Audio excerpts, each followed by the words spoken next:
राधे राधे। बहुत ध्यान से कथा को सुनिएगा और अपने चित्त को लगा कर रखिएगा। श्रोताओं, आज की कथा को जो भी भक्त ध्यान पूर्वक सुनेगा उसे सारे सुख और धन की प्राप्ति अवश्य होगी। आप कुछ मत करो, केवल कथाएं सुनते रहो। मैं गारंटी लेता हूँ आपके घर में झगड़ा नहीं होगा, आपके घर में अच्छा खासा पैसा आता रहेगा, आप जीवन में टेंशन फ्री रहोगे। बस आप कथा सुनते रहो, केवल कथा। कथा ही आपको सबसे बड़ी औषधि है। कथा को दवाई के हिसाब से सुनो, जैसे दवाई लेनी ही लेनी। आप अपना मोबाइल खोल लिया करो, या तो 3 बजे साधना चैनल खोल लो रोज, या साधना चैनल ना खोल पाओ तो मोबाइल पर जाओ, अनिरुद्धाचार्य टाइप करो, यूट्यूब पर जाना, अनिरुद्धाचार्य टाइप करना, चैनल खुल के आएगा, सब्सक्राइब कर लेना। आज यूट्यूब पर पूरी दुनिया में सबसे अधिक लोग यूट्यूब पर अनिरुद्धाचार्य परिवार पर जुड़े हैं। आज पूरी दुनिया कथा सुन सुनकर बहुत कुछ सीख रही है। तो आज से कितने लोग दिखावे का जीवन नहीं जिएंगे? कितने लोग हमें प्रॉमिस करेंगे? कैसे जियोगे? जितना चादर है उतना ही पांव पसारे। अपनी इच्छाओं पर और अपने व्यर्थ के खर्चों पर कंट्रोल। आपके घर में जो अधिक खर्चे हैं वो किस बात के हैं? आपकी इच्छाएं ज्यादा हैं, खर्चे ज्यादा हैं। भागवत में भगवान की उदारता का वर्णन है। सच्चिदानंद रूपाय विश्वोत्पत्त्यादि हेतवे तापत्रय विनाशाय श्रीकृष्णाय वयं नुमः। भागवत जी में 18,000 श्लोक हैं, 335 अध्याय हैं। सुखदेव भगवान ने राजा परीक्षित जी को भागवत सुनाई। बेटा बैठ जाओ, सुनो आराम से। मैया, पीली मैया, ओ पंचायती मैया, बैठो मेरी माँ, बैठ जाओ। इतनी बढ़िया बातें सुना रहे हो, तुम घूम रही हो यहां से वहां से, यहां से वहां। ओ मैया, झोला छाप मैया।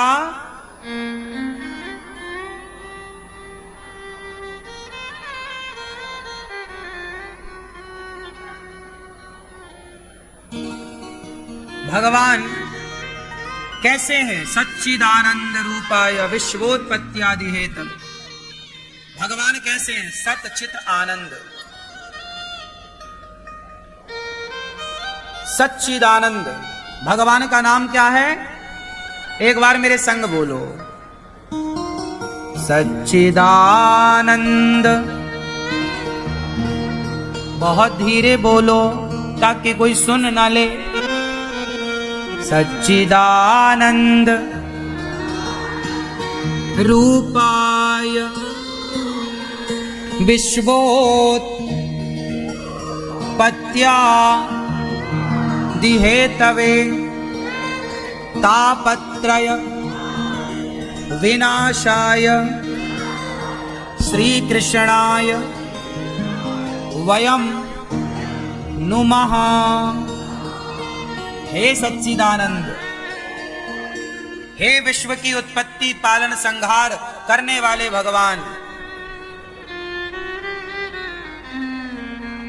हे श्री कृष्ण, सारे दुखों का नाश करने वाले श्री कृष्ण, हम सभी आपके श्री चरणों की शरण ग्रहण करते हैं। श्रीमन्नारायण चरणौ शरणं प्रपद्ये श्रीमते नारायणाय नमः। सच्चिदानंद स्वरूप भगवान है, सतचित आनंद। करते क्या है भगवान? विश्व की उत्पत्ति पालन और भगवान के तीन काम हैं, दुनिया को उत्पन्न करना, पालन करना, और भगवान क्या करते हैं? सृष्टि उत्पन्न करते हैं, आपको पैदा करते हैं। आपको पैदा किसने किया? आपकी माँ ने। लेकिन माँ के पेट में आपको किसने पैदा किया? आप अपनी माँ के पेट में कहां से आए? माँ के पेट में कोई शहर है क्या कि आप एक आध बार टपक गए? भाई माँ के पेट में क्या था? पानी की बूंदें थी। उन पानी की बूंदों से आप तैयार हुए गर्भ में। तो आप माँ के पेट से बाहर आए, पर ये बताओ कि माँ के पेट में कहां से आए? दादाजी, आप अपनी माँ के पेट में थे?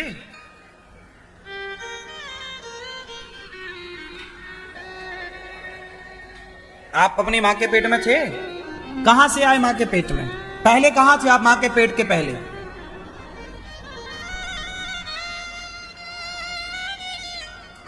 बोलो,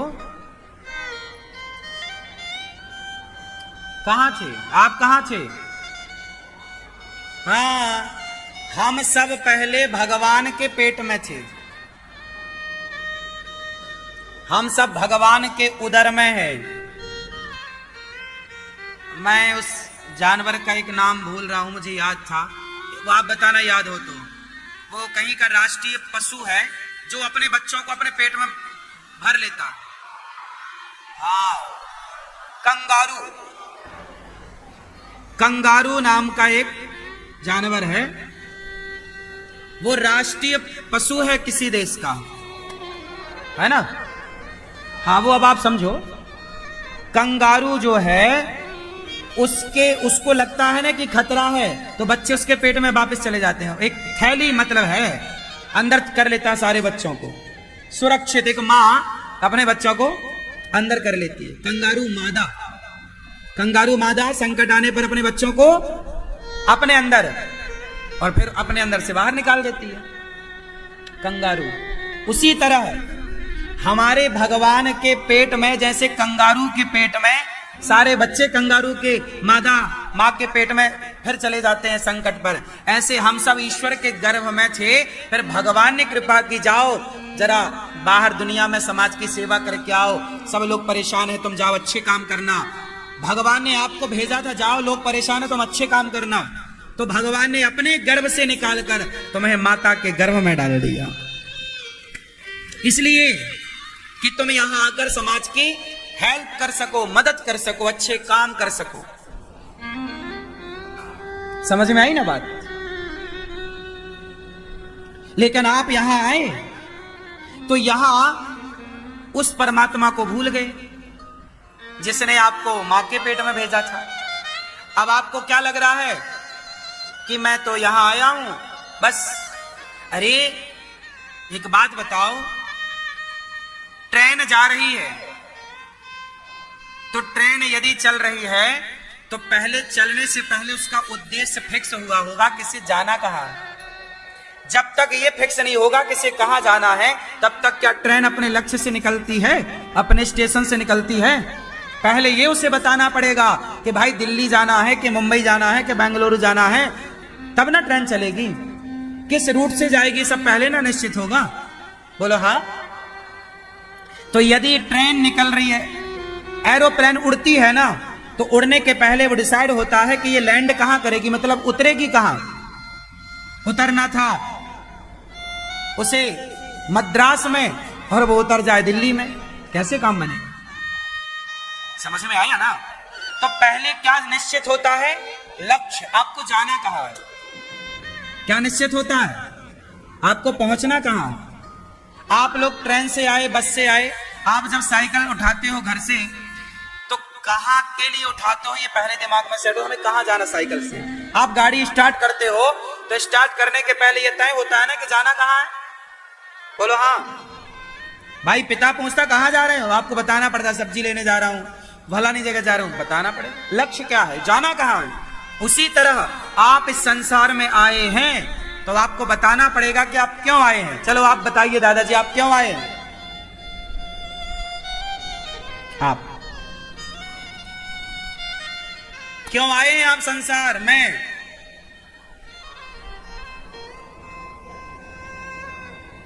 हाँ, क्यों? ये मैया बताएंगी, हमारी पीली साड़ी वाली। क्यों आई हो संसार में मेरी माँ? हाँ, तो कर रही हो ना? ठीक है।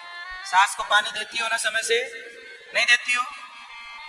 नहीं, जब थी तो दी ना, फिर ठीक हो। आप क्यों आए हैं संसार में? हाँ, आप हैं? किसकी किए हो? सही बता। जब थी तब कितने किए हो? साथ में तो रखते नहीं थे। साथ में तो रखते नहीं थे ना, आती जाती रहती थी। क्यों आए हैं हम संसार में? हमारा उद्देश्य है, भगवान ने भेजा है, जाओ सबका भला करो। सबका। तुम्हारा शरीर देखो आइसक्रीम की तरह। हमारा शरीर कैसा है? या तो टेस्ट ले लो, वरना वेस्ट तो होनी ही है। आइसक्रीम यदि आपके हाथ में है, या तो चख करके खाकर उसका टेस्ट ले लो, वरना वो पिघल कर गिर जाएगी, वेस्ट हो जाएगी। ये जीवन है, चाहो तो इस शरीर से अच्छा कर लो, वरना शरीर एक दिन मर जाएगा, ये सत्य। राख हो जाएगा, ये सत्य। सेवा। लेकिन आप लोग ना एक सीमित दायरे में कैद हो जाते हैं। आप लोग क्या करते हैं?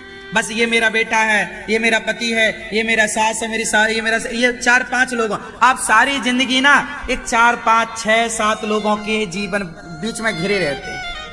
कमाओगे तो उन्हीं 7 लोगों के लिए, हंसोगे तो उन्हीं 7 लोगों के लिए, रोगे तो उन्हीं 7 लोगों के लिए, और मरोगे तुम तो वो 7 लोग ही रोएंगे, 8वां कोई अच्छे से रोता भी नहीं। आप लोग इस विशाल संसार में काहे इतने से में कैद हो जाते हो? आप केवल परिवार की सेवा करने नहीं आए। परिवार तो है, परिवार के साथ साथ समाज की, राष्ट्र की जिम्मेदारी आपकी है। क्या राष्ट्र की जिम्मेदारी आपकी नहीं है? क्या राष्ट्र हित में आपकी कोई जिम्मेदारी नहीं है? आप बताओ। आप सारे लोग अपनी पत्नी, बच्चे, परिवार में उलझे रहते हो। बताओ, आप लोगों ने राष्ट्र के लिए आज तक क्या किया? क्या है दादाजी, आप बताओ, आज तक भारत देश के लिए आपने क्या किया? उत्तर दो। कुछ नहीं किया। काहे नहीं किया? आपने, ये मैया, आपने अपने, आज चश्मा वाली बहन बताओ, आपने भारत देश राष्ट्र के लिए क्या किया आज तक? बोलो। आप लोग केवल अपनी पत्नी, अपने पति, अपने बच्चों के लिए करते हैं, बस। इससे ज्यादा आप किसी के लिए नहीं करते। अरे तुमसे ज्यादा तो कुत्ता बिल्ली करते हैं। फिर तुम कुएं के मेंढक बन जाते हो। कुएं के मेंढक, एक सीमित दायरे में रहना है बस। अरे परिवार की सेवा करो, माँ की करो, पिता की करो, और केवल आजकल पत्नी और बच्चों में ही लगा है। माँ बाप की भी सेवा नहीं कर रहा ठिकाने से कि चलो माँ बाप की कर ले। माँ बाप की भी ठिकाने से नहीं हो पा रही है, केवल लुगाई लड़का में उलझा है। हम दो हमारे दो, बस। हम दो हमारे दो में माँ बाप नहीं आते। हम दो मतलब हम, हमारी पत्नी, हमारे दो मतलब हमारे 2 बच्चे। इस समय माँ बाप कहाँ है? आजकल हम दो हमारे दो के कॉन्सेप्ट में माता पिता है क्या? बोलो। फिर आदमी इतना सीमित हो गया है, छोटा सा हो गया है, इसलिए आजकल के व्यक्ति की सोच भी छोटी सी है। सोचेगा तो अपने लिए सोचेगा, करेगा अपने लिए। करे, थोड़ा अपने से ऊपर उठ जा भाई। स्वामी विवेकानंद जी ने अपने लिए किया क्या? झांसी की रानी अपने लिए लड़ी क्या? झांसी की रानी के टाइम पर तो और लड़कियां थीं और स्त्रियां थीं, वो भी अपने बच्चे, अपने परिवार में रहती तो उन्हें क्या जरूरत थी अंग्रेजों से लड़ने की? लेकिन उन्होंने अपने लिए कुछ नहीं किया, राष्ट्र को सर्वोपरि रखा। क्या जरूरत थी महाराणा प्रताप और शिवाजी और तात्या टोपे को युद्ध करने की? अपने लिए तो वो अपनी लुगाई लड़का पाल सकते थे ना, लेकिन उन्होंने राष्ट्र के लिए काम किया, अपने परिवार से ऊपर उठकर काम किया। क्या जरूरत थी आजाद को? लेकिन उन्होंने देश के लिए काम किया। क्या जरूरत थी मंगल पांडे को हंसते हंसते फांसी के फंदे पर झूलने की? वो भी शादी करता, मस्त एंजॉय करता अपना जीवन, लेकिन नहीं, अपने परिवार से ऊपर उठकर सोचा। कुछ लोगों ने इसलिए ये भारत गुलाम हुआ, वरना आज तक, इसलिए भारत आजाद हुआ, वरना ये देश आज तक गुलाम रहता। यदि अपने परिवार की मानसिकता से बाहर ना निकलते लोग, तो आज तक ये देश गुलाम रहता। उठो, सोचो थोड़ी। परिवार से ऊपर आज हमारे देश में जितने नेता हों या सरकारी डिपार्टमेंट को उठाकर देख लीजिए, अधिकाधिक आपको भ्रष्टाचार देखने को मिल जाएगा। बताओ, भ्रष्टाचार भारत में है या नहीं? उत्तर दो। है। क्यों है? ये भ्रष्टाचार कौन कर रहा है? वो लोग जो केवल अपने परिवार को देख रहे हैं कि मेरे पास पैसा हो, देश जाए कहीं। यदि ये सारे लोग अपने परिवार से ऊपर अपने राष्ट्र को रखते, तो कभी ये भ्रष्टाचार कर रहे हैं, मतलब ये देश के साथ गद्दारी कर रहे हैं, नमक हरामी कर रहे हैं। चाहे मैं भी यदि भ्रष्टाचार कर रहा हूं, तो मैं देश के साथ बेईमानी कर रहा हूं, हाँ या ना? क्यों नहीं व्यक्ति अपने स्वार्थों से ऊपर उठ पाता? क्यों नहीं अपने स्वार्थों से ऊपर, अपने परिवार से ऊपर राष्ट्र को रख पाता? जिस दिन भारत का प्रत्येक नागरिक अपने परिवार, अपने आप से अपने राष्ट्र को ऊपर कर लेगा, उस दिन भारत माता की जय हो जाएगी। अभी भारत माता की जय नहीं है। तुम कितनी जयकारा लगाओ, भारत माता की जय, भारत माता की, कहां जय है? जय होती तो भ्रष्टाचार ना होता। आज मजदूर आदमी को भी कमीशन का पैसा देना पड़ता है, बोलो हाँ या ना? गरीब से गरीब आदमी को भी आजकल आप जरा सा काम करा लो सरकारी, आपको बिना पैसे के काम ना होगा। क्यों? कौन लोग हैं ये जो हर बात का पैसा लेते? क्या सरकार इन्हें नहीं देती? देती है, फिर भी इन्हें आपसे चाहिए। क्यों? क्योंकि ये राष्ट्र का हित नहीं चाहते, ये केवल अपनी लुगाई, अपने बच्चों का हित चाहते हैं। बस लुगाई लड़का में उलझा हुआ है संसार। हम दो हमारे दो, बस तुम जाओ कहीं। इससे राष्ट्र का निर्माण ना होगा। तुम्हारी विचारधारा वाले लोग देश को यहां तक नहीं लाए। अपने पत्नी का प्यार, अपनी पत्नी का मोह त्यागा राम ने, और प्रजा के लिए प्रजा ने कहा कि अपनी पत्नी को छोड़ दो, तो राम ने प्रजा के लिए अपनी पत्नी का परित्याग कर दिया। ऐसे राज्य चलता है। त्याग, राम ने त्याग किया ना। लोग कहते हैं राम ने पत्नी को निकाल दिया। क्यों निकाला? कोई राम का मन थोड़ी था। राम का मन होता तो रावण के घर से जिस दिन सीता मां आई, उस दिन निकालते ना कि तुम गलत हो। पर राम को तो संदेह नहीं था। सीता माता गर्भवती थी, तो आने के बाद सीता माता गर्भवती हुई, मतलब राम को कोई संदेह नहीं था। सीता माता पर संदेह था समाज को। समाज के कहने पर राम जी ने सीता को निकाला। मतलब राम राजा थे, और राजा वही अच्छा होता है जो प्रजा की बात माने। तो राम जी ने प्रजा की बात मानी। चलो भैया, यदि तुम्हारे को हमारी पत्नी से दिक्कत है, तो हम अपनी पत्नी जंगल भेज देते हैं, तुम खुश रहो बस। यदि हमारी पत्नी जंगल जाती है और उससे तुम खुश रहते हो, तो राम जी ने अपनी पत्नी को जंगल भेजा। क्योंकि यदि मेरी प्रजा ये चाहती है, तो भैया मैं तुम्हारा राजा हूं, तो प्रजा जैसे मैं खुश। ये राम थे। जहां उन्होंने अपने परिवार से ऊपर अपने देश को, अपनी प्रजा को रखा। और आजकल का आदमी देश बेचने में लगा हुआ है। आजकल के नेता क्या देश नहीं बेच रहे हैं? जब तक निजी स्वार्थ व्यक्ति नहीं छोड़ेगा, तब तक भारत का उत्थान नहीं हो सकता। कितने लोग इस बात से सहमत हैं कि निजी स्वार्थ छोड़कर भारत माता के लिए आगे बढ़ना पड़ेगा? भारत माता, मैं यदि सरकारी कर्मचारी हूं, तो मैं देश की सेवा कर रहा हूं, और मुझे ईमानदारी से काम करना चाहिए। इसलिए अब आपको यह दास अनिरुद्ध बताएगा। सुनो, आप लोग केवल अपनी पत्नी, अपने बच्चों की सेवा में लगे हैं, लेकिन आपके सामने बैठा ये दास आपका भाई, आपका बेटा अनिरुद्धाचार्य, आज गौरी गोपाल आश्रम है यहाँ पर, जहाँ पर गौरी गोपाल गुरुकुल में 150 बच्चे पढ़ते हैं। वो बच्चे जो गरीब परिवार से हैं, जिनके माता पिता बच्चों की पढ़ाई नहीं करा सकते, उन बच्चों को गौरी गोपाल में रखा जाता है, रहना खाना फ्री सब कुछ, और उन्हें पढ़ाया जाता है। क्या ये राष्ट्र की सेवा नहीं है?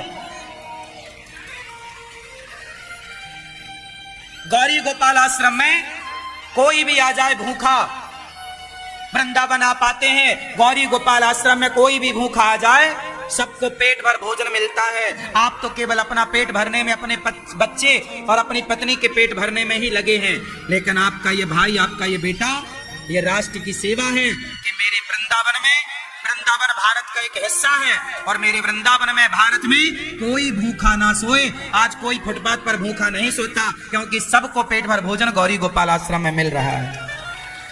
क्या ये राष्ट्र की सेवा नहीं है? ये राष्ट्र की सेवा है। मैं भी अपनी पत्नी और अपने बच्चों के पीछे ही काम करता कि बस जी मेरी पत्नी मेरा बच्चा, बस और कुछ नहीं, तब तो हो गया था काम। मैंने अपने, यदि ईश्वर ने मुझे इस लायक बनाया है, आप लोग अपनी माँ, मैं आपसे कहता हूं आप अपनी सास के पांव दबाया करो, अपनी जन्म देने वाली माता के पांव दबाओ। आप अपनी माँ के पांव नहीं दबा पाते, लेकिन आपका ये भाई, आपका ये बेटा अनिरुद्धाचार्य 280 वृद्ध माओं के पांव दबा करके उनकी सेवा करता है। मैंने तो अपने परिवार से ऊपर उठकर सोचा राष्ट्र के लिए। यदि मैं ना सोचता तो आज ये सारे काम ना होते। मैं भी अपना परिवार पालता, मैं भी पैसा इकट्ठा करके और बच्चों के लिए जोड़ता ना। मैं बच्चों के लिए पैसा नहीं जोड़ता, ना जोड़ूंगा। मैं बच्चों को काबिल बनाऊंगा। बेटा तुम में काबिलियत है तो मैंने, मेरे बाप ने मुझे 1 रुपया ना दिया। आखिरी बार मेरे पिता ने मुझे 2 रुपए दिए थे मेला घूमने के लिए। मैं अपने बाप के टुकड़ों पर नहीं पलता, और मैं चाहूंगा कि मेरी आने वाली पीढ़ी, मेरे आने वाले बच्चे, वो मेरे टुकड़ों पर नहीं, अपने स्वावलंबी बने, अपना बल पर कमाए खाएं। तुम भी करो, हम क्यों तुम्हें दें कुछ? पाल पोस कर बड़ा किया है, जन्म दिया, संस्कार देंगे, बाकी जिम्मेदारी तुम्हारी। मैं कोई बच्चों के लिए नहीं कर रहा हूं, बच्चों के लिए मुझे दौलत नहीं जोड़नी। बच्चों के लिए जो माँ बाप दौलत जोड़ते हैं, वो माँ बाप अपने बच्चों को अपाहिज करते हैं, लंगड़ा बनाते हैं। मेरे बाप ने मुझे यदि संपत्ति दे दी होती तो आज अनिरुद्धाचार्य आपके सामने बैठकर समाज की सेवा ना कर रहा होता, बाप के टुकड़ों पर ऐसो आराम कर रहा होता।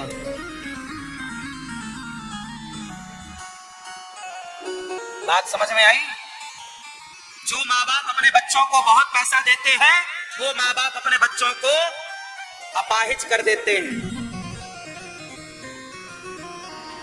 अरे बच्चों को टैलेंट दो।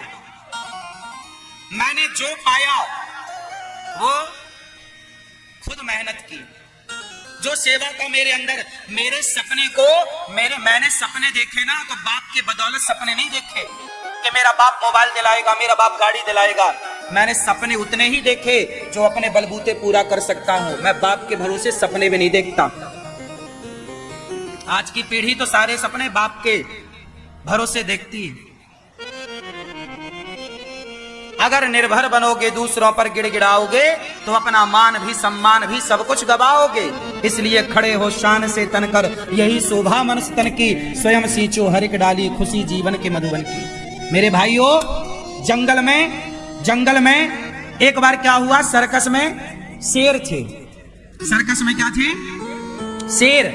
तो सर्कस के शेरों को, वहां सर्कस के मालिक को सरकार ने कहा कि आप सारे शेरों को जंगल में छुड़वाओ, क्योंकि आप शेरों के साथ टॉर्चर करते हो, उन्हें टॉर्चर करते हो, परेशान करते हो, अपने इशारों पर नचाते हो, चलो जंगल छोड़ो। एक सर्कस था, उसके 10 शेर थे। सारे 10 शेरों को उन्होंने सरकार के आदेश पर जंगल छुड़वाया। पता चला कि जंगल में जंगली कुत्तों ने शेरों का शिकार कर लिया, और शेर 10 में से 8 शेर मारे गए। किसने मारा? जंगल के, बोलो, जंगल के कुत्तों ने।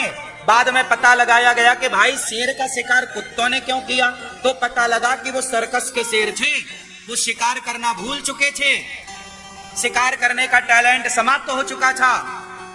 और वो मालिक के टुकड़ों पर पलने के आदी हो गए थे। भाई सर्कस में तो टाइम टू टाइम मालिक टुकड़ा लाकर डालता, शेर खाता। बचपन से जो शिकार करने के संस्कार थे वो आए ही नहीं। तो क्या हुआ, जंगल के शेर का जब सर्कस में वो गए तो सर्कस के शेरों का शिकार कुत्तों ने कर लिया। इसका मतलब क्या है, जो माता पिता अपने बच्चों को जरूरत से ज्यादा धन दौलत देते हैं, बैंक बैलेंस देते हैं, प्रॉपर्टी देते हैं, वो माता पिता अपने बच्चों को सर्कस का शेर बनाते हैं। सर्कस का शेर जब बनेगा तो उसका शिकार कुत्ते कर लेंगे। कुत्तों को लगा भूखे मर ही रहे हैं, ट्राई करने में क्या जा रहा है, तो वो झपट्टा मारते हैं और शेरों का शिकार कर लेते हैं। यदि आपके बच्चे जंगल का सर्कस का शेर बनेंगे, मतलब माँ बाप के टुकड़ों पर, बाप ने कहा ये ले ले, बाप ने कहा वो, आप जितना ज्यादा बच्चों को धन दौलत देंगे बच्चे उतने अपाहिज होते चलेंगे। और आप अपने बच्चों को जितना कम देंगे, जिम्मेदारी देंगे, जाओ कमाओ, तो शेर बने तो सर्कस का नहीं जंगल का शेर बनाओ। बच्चों को बेटा खुद कमाओ, अपने लिए जो तुम्हारे सपने हैं आप सपने देखिए बड़े, और बड़े सपनों को अपने बल पर साकार कीजिए। उतने ही सपने देखो जो आप साकार कर सकें। एक सीढ़ी पर चढ़ जाओ, फिर दूसरी सीढ़ी पर पांव जमाओ। एक सफलता पाओ, एक स्टेप आगे, फिर सेकंड, फिर थर्ड। आज के युवाओं का सपना बहुत बड़ा है, पर क्या उस सपने के लायक मेहनत है? आज आपके सामने ये जो आपका बेटा बैठा है, मैं 18 घंटे से अधिक काम करता हूं, रोज करता हूं। आपका संडे होता है, आपकी छुट्टी होती है, मेरा कोई संडे नहीं होता, कोई छुट्टी नहीं होती। 12 महीने 365 दिन मुझे काम करना होता है, तब जाकर के ये सेवाएं होती हैं। आज के बच्चों की तरह मैं भी खाओ पियो मौज करता तो ये सेवा ना होती। या तो मौज हाथ लगेगी या तो काम करना पड़ेगा। आप सोचो कि मैं गाल भी फुलाऊं और ठहाका भी लगाऊं, दोनों नहीं होगा। जो बच्चे, जो लोग सफल हुए हैं, उनकी सफलताओं ने आज यदि दुनिया में धूम मचाई है तो उनकी कड़ी मेहनत थी। क्या आप उस कड़ी मेहनत को, आज व्यक्ति सफल तो होना चाहता है पर कड़ी मेहनत से भागता है, पसीने बहाने से भागता है, तपना नहीं चाहता, संघर्ष नहीं करना चाहता, चुनौतियों से डर जाता है, चुनौतियों का सामना नहीं करना चाहता और कामयाब होना पूरा पूरा चाहता है। इसलिए प्रार्थना आपसे है, बच्चों के प्रति जागरूक माँ बाप बनो। आप अपने बच्चों को जैसा बनाओगे वैसे बनेंगे। बच्चे तो माटी है, माटी से कुम्हार चाहे तो घड़ा बनाए, चाहे तो चिलम बनाए। चिलम बनाएगा तो चिलम खुद तो जलती है, औरों को जलाती है। घड़ा खुद ठंडा होकर औरों को ठंडक प्रदान करता है। अब आपकी मर्जी कि आप अपने बच्चों को चिलम बनाएं या आप अपने बच्चों को घड़ा बनाएं। घड़ा बनेंगे आपके बच्चे तो खुद भी ठंडे रहेंगे, औरों को भी ठंडक प्रदान करेंगे, औरों को भी शांति प्रदान करेंगे। और ये सब चीजें तब संभव है जब बचपन से अपने बच्चों को सत्संग से जोड़ा जाए। नहीं जोड़ोगे तो तुम लाख कोशिश कर लेना, तुम्हारे बच्चे तुम्हारी सुनेंगे ही नहीं। हम लोग आज तक अपने माँ बाप का सम्मान करते हैं, सेवा करते हैं, माँ बाप की हर बात का पालन करते हैं, आज भी करते हैं। ये संस्कार हमें माँ बाप ने ही तो दिए। संस्कार बहुत बड़ी चीज है, आप लोग नहीं मान रहे हैं अलग विषय। परवरिश मायने रखेगी। माता सीता ने लव कुश की परवरिश की, तैयार किया। एक स्त्री की ज्यादा जिम्मेदारी होती है, पुरुष की भी जिम्मेदारी होती है। हर एक स्त्री की ज्यादा जिम्मेदारी है बच्चों का निर्माण करने में। कैसे बनेंगे बच्चे, ये माँ तय करती है। ये माँ का रहन सहन, ये माँ का लालन पालन तय करता है कि बच्चे कैसे तैयार होंगे। शिवाजी की मां जीजाबाई, शिवाजी की मां, उन्होंने बचपन से खेल खेल में बच्चे को तलवार चलाना सिखाया। वो मां खुद योद्धा थी, माता खुद योद्धा थी, तो अपने बच्चे को योद्धा बनाया। और 14 साल की उम्र में शिवाजी ने पहला युद्ध जीता था। 14 साल के बच्चे जब थे। मां क्या बना सकती है? आप कौन सी मां हो? क्या तैयारी है तुम्हारी? क्या प्लानिंग है? कोई प्लानिंग नहीं, बस बच्चे पैदा कर दिए, हो गया। ऐसे तो सुअर पैदा करके छोड़ देते हैं, पैदा कर दिया बस, ऐसे नहीं। पालन, पालन, संस्कार, जिम्मेदारी अपनी उठाओ। समझो बच्चा माटी है, माटी, माता पिता कुम्हार हैं। इसलिए आप अपनी जिम्मेदारी से भागोगे तो आने वाला भारत बिगड़ जाएगा। और ये जो आपके बच्चे हैं, यही बच्चे कल भारत का निर्माण करेंगे। यही भारत के आगे चल के कोई आपका बच्चा प्रधानमंत्री बनेगा, कोई राष्ट्रपति बनेगा, कोई नेता बनेगा, कोई अभिनेता बनेगा, कोई कुछ बनेगा। यही बच्चे आगे चल के देश चलाएंगे। हम सब तो बुढ़े होके मर जाएंगे। जरा सोचो कि आने वाला 50 साल बाद भारत कैसा होगा। आज नहीं जागे तो सोचो कैसा होगा। कहीं जैसा बांग्लादेश हुआ वैसा ना हो जाए। इसलिए श्री कृष्णाय वयम नुमः, ऐसे भगवान को हम बारंबार नमस्कार करते हैं जो कृष्ण श्री राधा रानी के संग विराजे हैं और सृष्टि का पालन करते हैं, संहार करते हैं। ऐसे यम प्रव्रजंत मनुपेतमपेत कृत्यम द्वैपायनो विरह कातरवाजुहाव पुत्रेति तन्मयतया तरवोभिनेदुस् तम सर्वभूत हृदयं मुनिमानतोऽस्मि। श्री सुखदेव भगवान का जन्म हुआ और जन्म लेते ही चले गए। कहां जा रहे हो बेटा? पुत्र पुत्र व्यास जी ने रोका, यहां जा रहा हूं संन्यास लेने। अभी पैदा हुए सुखदेव जी तो जन्म लेते चले गए। क्यों? संन्यास क्यों? पिताजी संसार में मैं उलझना नहीं चाहता। संसार में माया बड़ी प्रबल है। मम माया दुरत्तया, गीता में भगवान कहते हैं माया बड़ी प्रबल है। चलो बताओ माया किसे कहते हैं? दादाजी बताइए, माया किसे कहते हैं? हा? आपके पड़ोस में रहती है माया? वो नहीं? हाँ, सही कह रहे हैं। क्यों मैया? ये भैया बताएंगे हमारे। माया किसे कहते हैं? हाँ? हाँ? हाँ, ये बात ठीक है। माया वो है जो मायापति को भुला दे। पॉइंट है। मैया क्या बोलती तू? तुम भी कुछ बोलो। मेरी माँ माया किसे कहते हैं? कौन है माया? आपने बहुत सही परिभाषा दी। जो मायापति को भुलाए, मतलब जो ईश्वर को भुला दे, संसार में इतना उलझा दे कि भगवान भूल जाए, यही तो माया। गुड, सुंदर, आपको 100 नंबर दिए गए। हाँ, ये भी सही है, बढ़िया, सही है, ये भी आपकी बात सही है। और एक और इसकी सटीक परिभाषा है। माया क्या है? आपके मन में उत्पन्न हो रही इच्छाएं, आपके भीतर तमाम इच्छाएं जो है, और जिन इच्छाओं को पूरा करने में आप लगे हैं, वो इच्छाएं क्या है?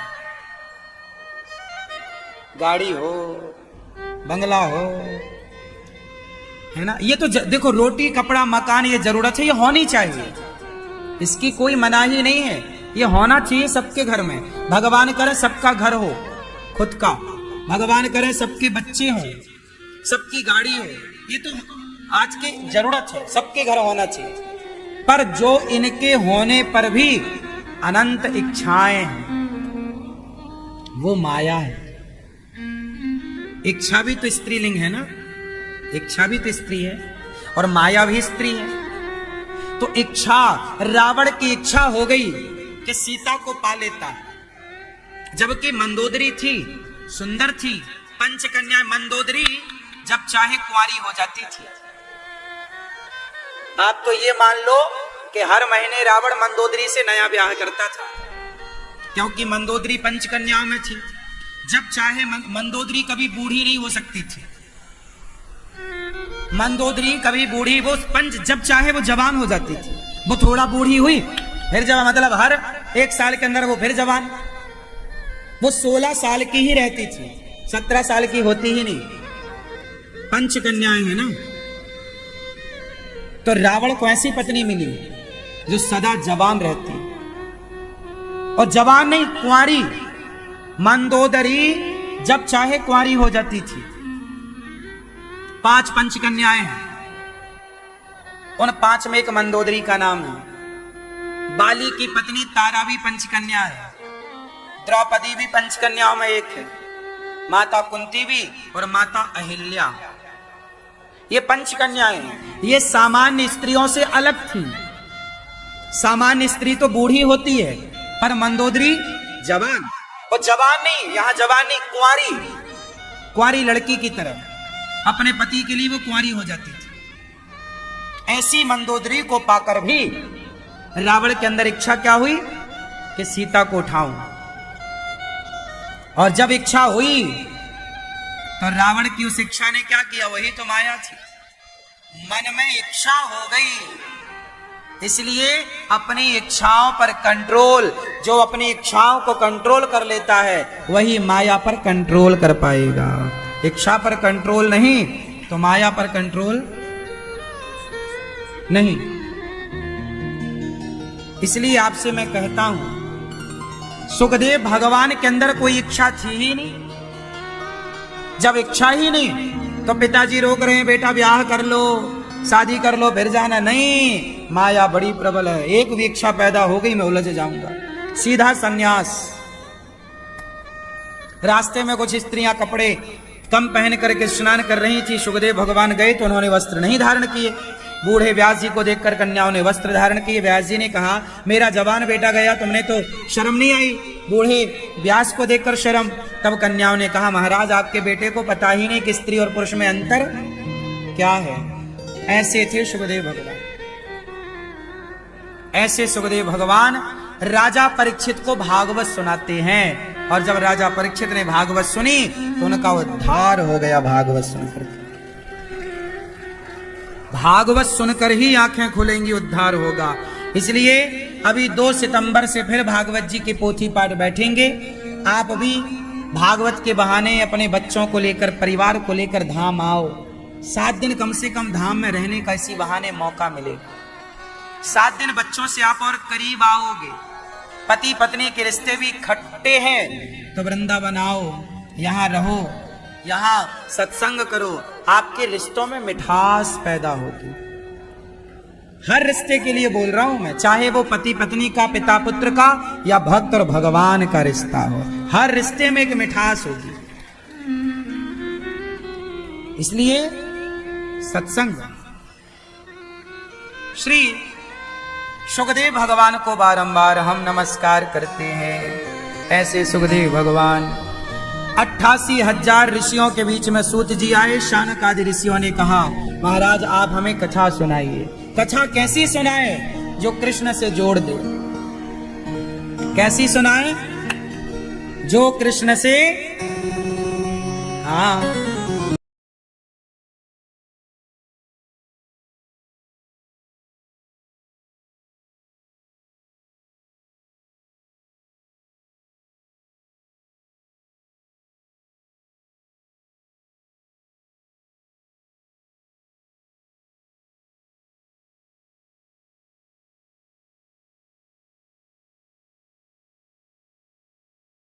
इंद्र को आश्चर्य हुआ कि क्या स्वर्ग के सुख से भी बड़ा सुख भागवत जी का है। तौल कर तराजू में तौल कर देखना चाहा तो भागवत जी का पलड़ा भारी। एक पलड़े पे भागवत जी को इंद्र ने रखा, दूसरे पलड़े पर स्वर्ग के तमाम सुखों को रखकर तौला तो भागवत जी का पलड़ा भारी था। भागवत स्वर्ग नहीं दिलाती। आप जितने लोग भागवत सुन रहे हैं, आप स्वर्ग जाने के अधिकारी नहीं, आप बैकुंठ जाने के, भगवान को पाने के अधिकारी बन रहे हैं। भागवत आपको स्वर्ग का अधिकारी नहीं, भगवत धाम का अधिकारी बनाती। इसलिए भागवत सबसे ऊंची श्रेष्ठ है। इसलिए भागवत जी को कहा गया यद वैष्णवानाम धनम, भागवत को ही वैष्णवों का परम धन कहा गया। इसलिए भागवत सबसे उत्तम, भागवत सबसे उत्तम श्रेष्ठ, भागवत से अच्छा कुछ नहीं।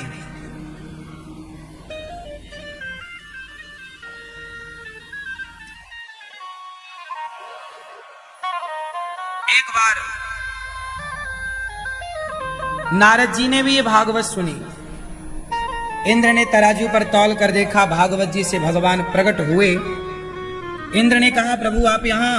तब भागवत जी से प्रकट भगवान बोले इंद्र मैं यहीं रहता हूं, जहां जहां बछड़ा वहां वहां गैया, जहां जहां भागवत वहां वहां भगवान।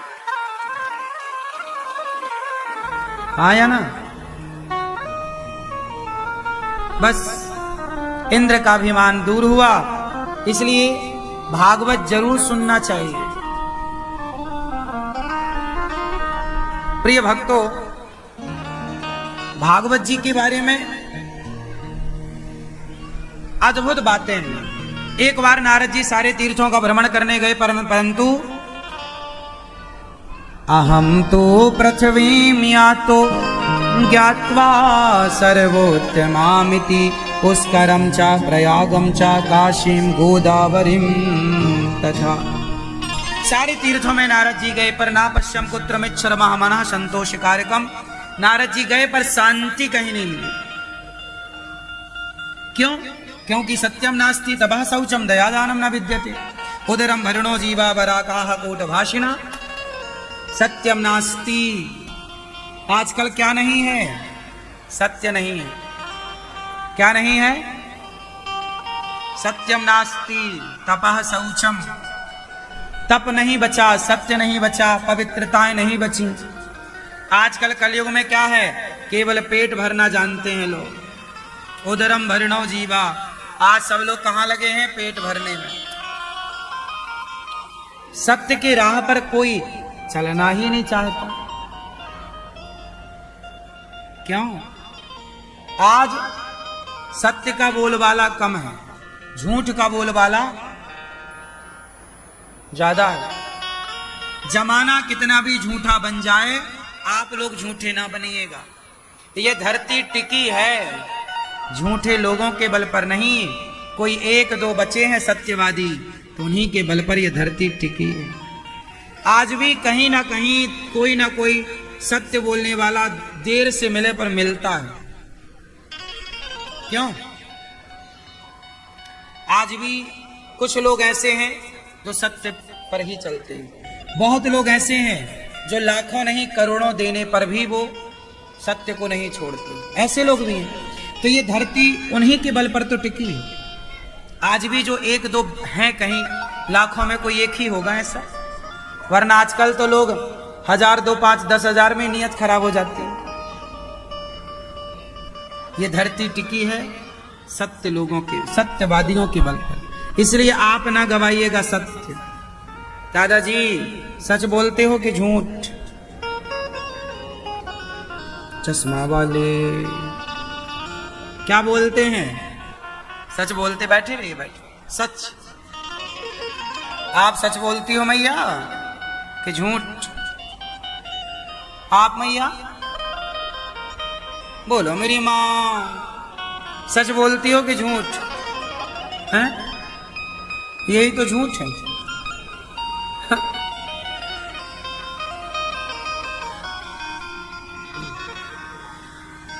आप यदि स्वीकार भी कर लें कि हाँ जी मैं झूठ बोलता हूं, तो वो भी सच है कि स्वीकारा तो यही सच है। आप बोल रहे हैं झूठ और फिर बोला जाए सच बोलते हो, हाँ जी हाँ, एक झूठ और। ऐसा नहीं है कि आप लोग सच नहीं बोलते, आप लोग सच भी बोलते हैं और आप लोग झूठ भी बोलते हैं। लेकिन आप ये बताओ कि आपके जीवन में सच की मात्रा ज्यादा है या झूठ की? आप बोलते तो दोनों ही हैं। क्या ज्यादा बोलते हैं? अब ये विषय हो सकता है। क्या ज्यादा है आपका? क्या ज्यादा है? बैठे बैठे बैठे बैठे बैठे। पहले झूठ बोलते थे, अब आप कथा सुनने लग गए तो सच बोलने लग गए। वाह वाह, अच्छा है।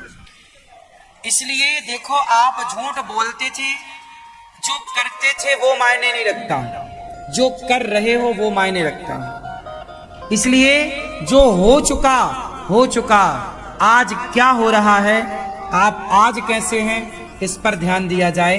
आज से सत्य के राह पर चलने की प्रतिज्ञा हो। अब झूठ नहीं, अब सच।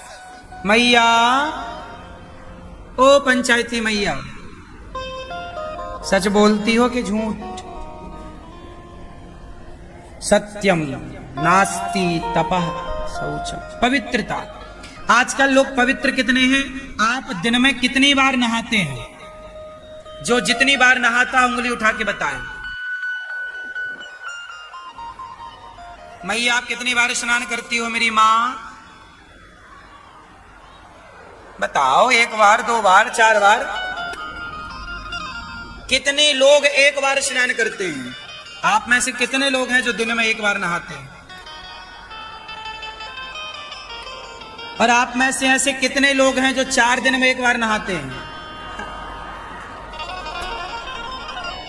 ऐसे लोग भी हैं ना, 4 दिन तक राक्षस लोग नहाते नहीं हैं। ठंडी आए तो लोग ठंडी के 4 महीने में 4 दिन ही नहाते हैं, महीनों से नहा नहीं रहे। कितनी बार नहाना चाहिए? अच्छा ये बताओ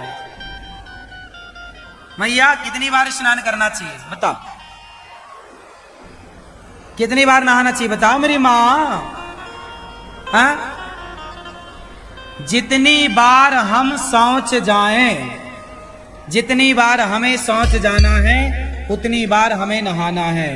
क्योंकि बिना स्नान किए शौच के बाद शुद्धि होती ही नहीं है। शौच करने के बाद शुद्धि कब होगी? जब आप स्नान करेंगे। यदि आप 1 बार पूरा नहा चुके हैं तो दूसरी बार आप शौच में गए हैं तो आपको आधा स्नान करना चाहिए, अर्ध स्नान। यदि आप ये करते हैं तो आप पवित्र हैं। लघु शंका, लघु शंका समझते हैं ना? लघु शंका जाओ तो 4 कुल्ला करना चाहिए, पांव धुलना चाहिए, हाथ धुलना चाहिए।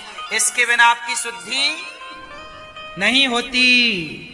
और जब आप लघु शंका करते हो, शौच करते हो और नहाते नहीं हो, तो क्या होता है? जहां अशुद्धि होती है, शारीरिक अशुद्धि, ये कौन सी अशुद्धि हो गई? जब शारीरिक अशुद्धि होगी तो मानसिक अशुद्धि भी होगी। और याद रखिएगा, मच्छर और मक्खियां ज्यादा कहां होते हैं? शुद्धि में कि अशुद्धि में? जहां ज्यादा शुद्धि होगी वहां ज्यादा मच्छर होंगे, या जहां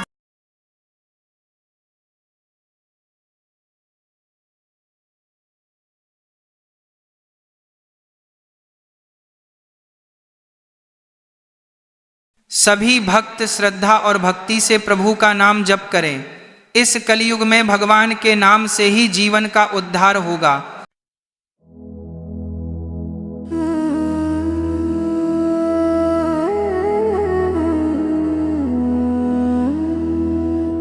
हरे कृष्णा कृष्ण कृष्ण हरे हरे, हरे राम राम हरे हरे। कृष्ण कृष्ण कृष्ण हरे हरे, हरे राम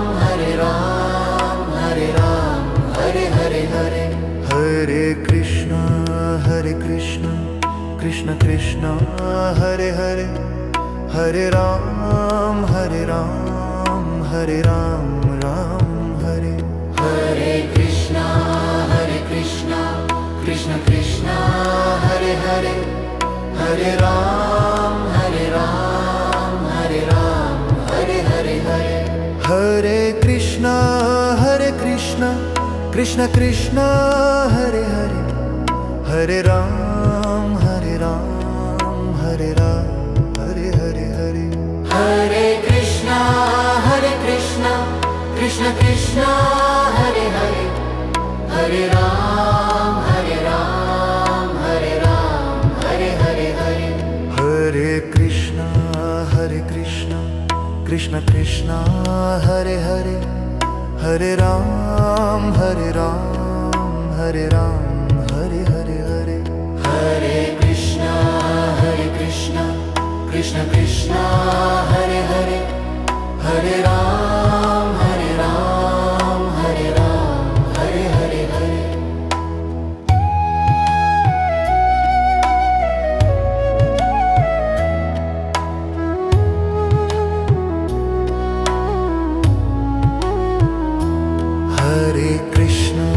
हरे कृष्ण कृष्ण कृष्ण हरे हरे हरे राम हरे राम हरे हरे हरे हरे कृष्णा कृष्ण कृष्ण हरे हरे हरे राम हरे राम हरे हरे हरे हरे कृष्ण कृष्ण कृष्ण हरे हरे हरे राम हरे राम हरे हरे हरे हरे कृष्णा कृष्ण कृष्ण हरे हरे हरे राम हरे हरे हरे हरे कृष्णा कृष्ण कृष्ण हरे हरे हरे राम हरे हरे हरे हरे कृष्णा कृष्ण कृष्ण हरे हरे हरे राम हरे हरे हरे हरे कृष्णा कृष्ण कृष्ण हरे हरे हरे राम हरे हरे हरे हरे कृष्णा कृष्ण कृष्ण हरे हरे हरे राम हरे हरे हरे हरे कृष्णा कृष्ण कृष्ण हरे हरे हरे राम हरे राम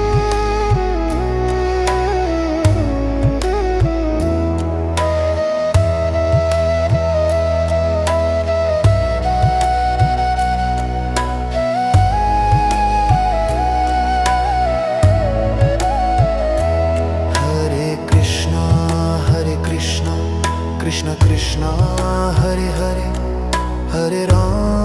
हरे राम हरे हरे हरे हरे कृष्णा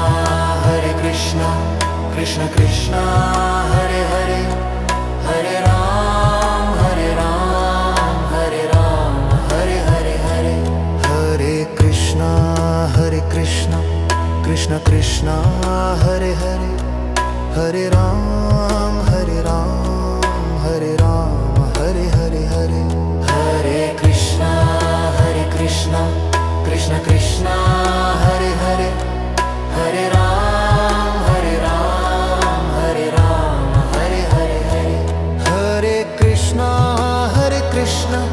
कृष्ण कृष्ण हरे हरे हरे राम हरे हरे हरे हरे कृष्णा कृष्ण कृष्ण हरे हरे हरे राम हरे हरे हरे हरे कृष्णा कृष्ण कृष्ण हरे हरे हरे राम हरे राम हरे हरे हरे हरे कृष्णा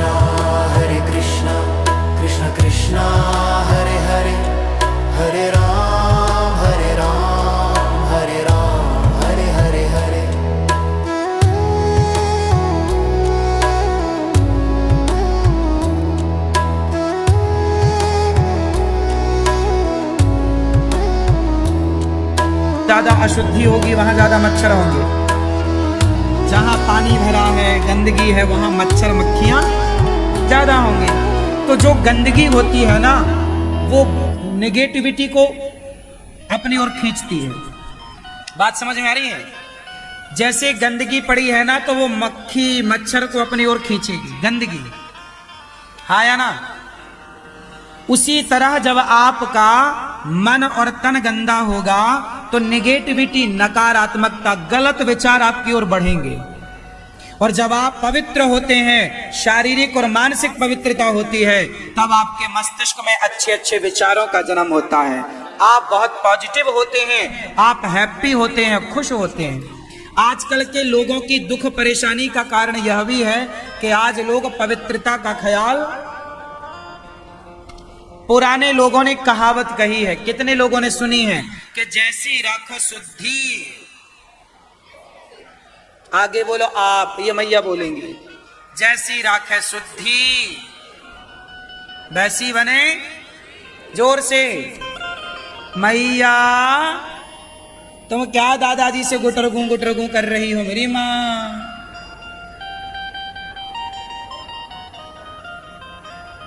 सुन लो मेरी माँ। हाँ सुनो, तो ये बताओ कि जैसी राखें शुद्धि, तो बताओ शुद्धि जरूरी है या नहीं?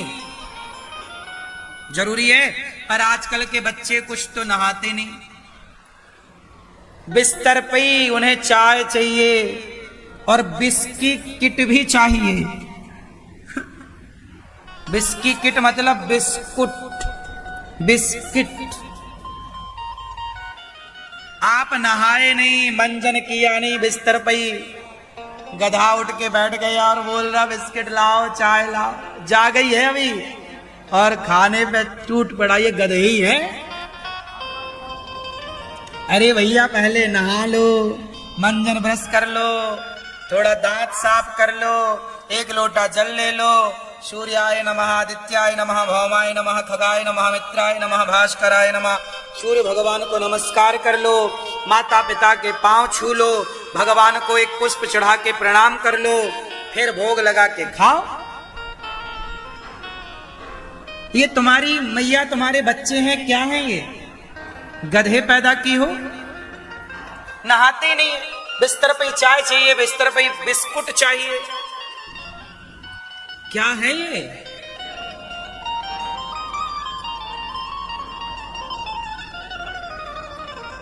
कितने बच्चे बिस्किट चाय बिस्तर पे लेते हैं?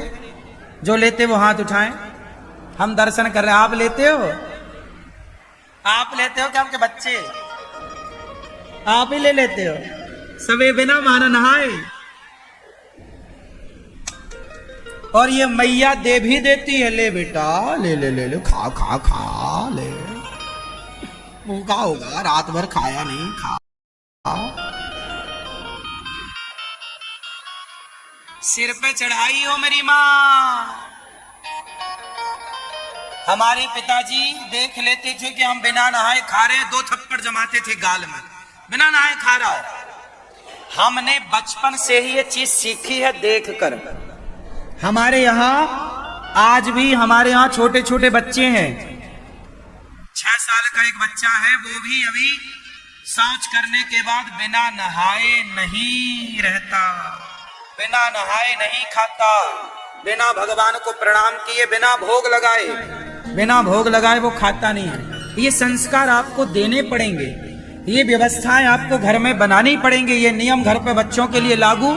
बच्चों को पहले ही एक मर्यादा में बांधो, छोटे से ही बांधो कि बेटा खाने के पहले भोग लगाओ, जाग कर सबसे पहले आप लोटा दो, उन्हें पानी भर के चलो जल चढ़ाओ। वो कैसे भी करें सीखेंगे, वो आदत फिर उनकी सदा के लिए बन जाएगी, फिर वो उसके बिना रहेंगे नहीं, वो आदत में आ जाएगा। समझ रहे हैं? सिखाना पड़ता है, थोड़ी इसके लिए मेहनत करनी पड़ती है। तो आज से पवित्रता। अब देखो, आप लोग शौच करने जाते हो ना, और अशुद्धि में कुछ स्त्रियां ऐसी हैं जो शौच करने के बाद नहाती नहीं है, सीधा भोजन बनाने में घुस जाती है। अब जब तुम ऐसी अशुद्धि अवस्था में भोजन बनाओगी, शौच करने के बाद स्नान नहीं करोगी और भोजन बनाओगी, तो उस भोजन में क्या होगा? पॉजिटिविटी ना होगी, नकारात्मकता, नेगेटिविटी होगी। भोजन जैसा खाओ अन्न वैसा रहे।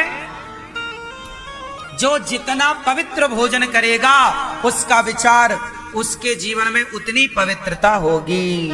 जो जितना गंदा खाएगा, गंदा मतलब भक्षा भक्ष, इसके लिए नाम क्या है? भक्षा भक्ष। मतलब आप कुछ भी, आजकल आप लोग जो मिलता सब खा जाते हो। आजकल के लोग तो बिल्ली की पोटी की भी कॉफी पी लेते हैं। फैशन है क्यों? आजकल तो लोग सारा गलत चीज खा रहे हैं। ऐसे खान पान से बचाओ, भ्रष्ट हो जाएगी बुद्धियां। आज हम आपके सामने बैठकर बातें कर रहे हैं, अच्छा काम कर रहे हैं यदि, और अच्छी बातें यदि आपसे कह रहे हैं, तो केवल इसलिए कि आज भी मेरा खान पान पवित्र है। मेरा खान पान बिगड़ जाएगा, मेरी वाणी बिगड़ जाएगी। आज मेरा जो विचार है वो यदि पवित्र है तो केवल इसलिए कि खान पान पवित्र है। समझ में आए? पहले के लोग घर पर खाते थे, आज के लोग घर पे नहीं खाते। पहले के लोग ना खाते घर में थे और निकालने बाहर जाते थे। आजकल निकालते घर पे हैं, खाने बाहर जाते हैं। हाँ या ना? सही है। फिर सब उल्टा। पहले गीता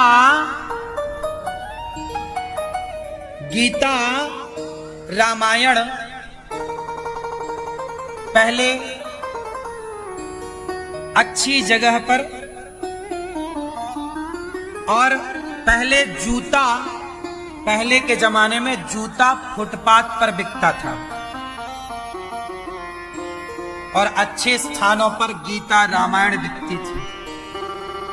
और आजकल गीता रामायण फुटपाथ पर बिक रही है, जूता शोरूम में बिक रहा है। जहां जूता शोरूम में पहुंच जाए और भगवत गीता फुटपाथ पर पहुंच जाए तो समझ लो कि अब आदमी जूते वाला हो गया है। अब ये कैसे मानेगा? बताओ कैसे मानेगा? अब ये गीता से नहीं मानेगा। कहां से मानेगा?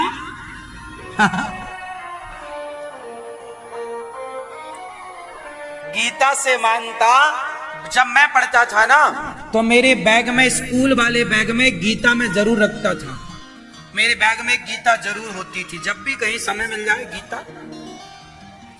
आज भी मैं अपने पास गीता जरूर रखता हूं। अच्छी पुस्तकें जरूर रखता हूं, अच्छी चीजें जरूर पढ़ना चाहिए। आजकल आप लोगों के पास क्या है? गीता जेब में रखो। 10 रुपए की गीता प्रेस की गीता आती है। गीता रख के जहां समय मिले गीता पढ़ो, और गीता को बार बार पढ़ो। तुम्हारी उम्र पूरी हो जाएगी, पर गीता का अर्थ तुम समझ कितना पाते हो ये तुम्हारी बुद्धि पर डिपेंड करता है। पढ़ो। नारद जी सारे तीर्थों में गए, शांति नहीं मिली, वृंदावन आए। यहां पर एक भक्ति नाम की कन्या उदास बैठी। देवी कौन हो? अहम भक्ति ऋतिख्याता, मेरा नाम भक्ति है। क्यों पड़ी हो? महाराज ये मेरा बेटा है ज्ञान और वैराग्य, जब से कलयुग आया मैं बड़ी परेशान। नारद जी ने भक्ति ज्ञान वैराग्य को गीता सुनाई, वेद वेदांत सुनाए, दुख दूर नहीं हुआ। सनकादियों के कहने से नारद जी ने जब भागवत सुनवाई तब भक्ति ज्ञान वैराग्य का दुख दूर हुआ। तो भागवत सुनने से भक्ति ज्ञान वैराग्य का दुख दूर हुआ, तो हमारा और आपका होगा। भक्ति का सारा दुख दूर हुआ। प्रकट हो गई। हरिद्वार में संतों ने भागवत सुनवाई। भक्ति को कहाँ बिठाएं? भक्तों के हृदय में बिठाया। भक्ति ने कीर्तन किया, श्री कृष्ण गोविंद हरे मुरारी, हे नाथ नारायण वासु। अच्छा ये बताओ, नारद जी ने प्रश्न किया सनकादियों से, महाराज कोई पापी व्यक्ति भागवत सुने तो आश्चर्य नहीं, क्या कोई जग बड़ा पापी वीआईपी पापी भागवत सुने और तर जाए तो क्या तर सकता है? बोले हाँ। ये मानवः पापकृतस्तु सर्वदा सदा दुराचार रता विमार्गगाः क्रोधाग्नि दग्धः कुटिलाश्च कामिनः सप्ताह यज्ञेन कलौ पुनन्ति। कितना भी बड़ा पापी हो, वीआईपी पापी हो, भागवत सुन के तर जाएगा। कोई तरा? हाँ। एक तुंगभद्रा नदी के किनारे गांव था उत्तमपुर, पंडित जी रहते थे आत्मदेव, उनकी पत्नी का नाम था धुंधली। उनके सब कुछ था, बेटा नहीं था। बेटे की बड़ी चाह, बहुत कुछ जिद भगवान से की, मांगा पर भगवान ने सब तो दिया, पर बेटा नहीं हुआ। बड़ी पूजा यज्ञ किया पर बेटा नहीं हुआ। जो बेटा, देखो बेटा मिल जाए तो खुश रहना चाहिए और नहीं मिले तो भी खुश रहना चाहिए, क्योंकि भगवान जो करते हैं ठीक करते हैं। भगवान देते हैं उसमें भी उनकी इच्छा है और नहीं देते उसमें भी उनकी इच्छा है। हमारे लिए कोई अच्छा ही सोचा होगा भगवान ने, जो दिया है उसमें प्रसन्न रहना चाहिए। जो नहीं मिला उसके लिए रोना नहीं चाहिए। आजकल आप लोग जो मिलता है उसमें खुश रहते नहीं, जो नहीं मिलता उसके लिए पागल और परेशान रहते हैं। इसलिए खुश रहिए। आत्मदेव जी को बेटा नहीं हुआ, जंगल चले गए। एक संत जी ने देखा, कथम रोदसी विप्रत्वम काते चिंता बलियसी, क्यों रो रहा है बता मुझे, वदत्वम सत्वरम मह्यम स्वस्य दुःखस्य कारणम, क्यों रो रहा है? आत्मदेव जी ने कहा, महाराज मेरे बेटा नहीं है। संत जी ने समझाया कि बेटा नहीं है तो भजन करना, भगवान में चिंतन, भगवान में मन लगा। क्या करेगा बेटे का? अरे महाराज मुझे बेटा चाहिए। संत जी ने समझाया, बेटे के लफड़े में ना पड़ो, जिनके बेटे हैं उनसे जाकर पूछ लो कि वो कितने सुखी हैं और कितने दुखी हैं। जिसके बेटा नहीं है उसके पास एक ही दुख है कि बेटा नहीं है, पर जिसके पास बेटा है उसके बहुत सारे दुख हैं कि बेटा तो है महाराज, सुनता नहीं है, और बहू जब से आई तो जीना हराम कर दिया मेरा, और पोता बड़ा नालायक। तो बड़ी समस्याएं हैं। बेटा नहीं है तो एक ही रोना है कि बेटा नहीं है, और है तो रोना बहुत सारे हैं। इसलिए भगवान दे तो रखो, नहीं दे तो तेरे फूलों से भी प्यार तेरे। अच्छा ये बताओ, बेटा क्यों होना चाहिए? पीले भैया, बेटा क्यों होना चाहिए? उत्तर दो। क्यों चाहते हैं लोग बेटा? क्यों कहते हैं कि एक बेटा तो होना ही चाहिए? बताओ क्यों होना चाहिए बेटा? पीले भैया, वंश चलाएगा। आप बताओ क्यों होना चाहिए बेटा?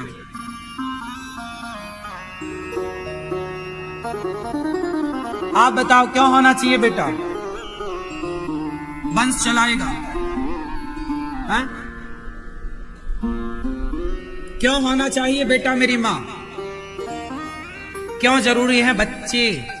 क्यों होना चाहिए बच्चे? क्यों होना चाहिए?